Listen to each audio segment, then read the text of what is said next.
In today's video, I'm going to teach you how to buy and download an ebook. First, go to the sales page for the ebook. This is the page where you can read about what the ebook includes, who it is for, and any important details before making your purchase. Take a moment to review the information on the page so you know exactly what you're getting. If the page offers different formats, such as PDF or EPUB, keep that in mind so you can choose the version that works best for your device or reading app. Once you're ready to continue, click the button that says I want this or buy this. The wording may vary slightly depending on the platform, but it will usually be very clear and easy to identify.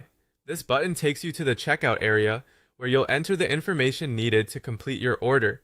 Next, enter your email address. This step is important because the ebook will be delivered to that inbox, and your receipt or download details may be sent there as well. Make sure you type your email carefully so there are no mistakes. If the email address is entered incorrectly, you may not receive the file right away, which can delay access to your purchase. After that, complete the payment using your preferred payment method. Depending on the checkout page, you may see several options available. Choose the one that works best for you, then follow the prompts to finalize the purchase. Before submitting your payment, it's always a good idea to quickly review the details on the screen to make sure everything looks correct. Once your payment goes through, you should be taken to a confirmation screen.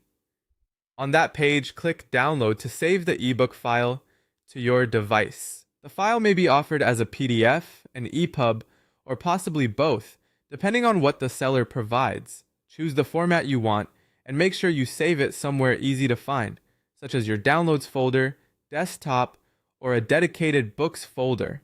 If the file doesn't open immediately, you may need a compatible reading app installed on your device. Also, if you plan to read on multiple devices, consider backing up the file to cloud storage or sending it to your preferred reading app for easier access later. That's it. Once the file has downloaded successfully, your ebook is ready to open and start reading.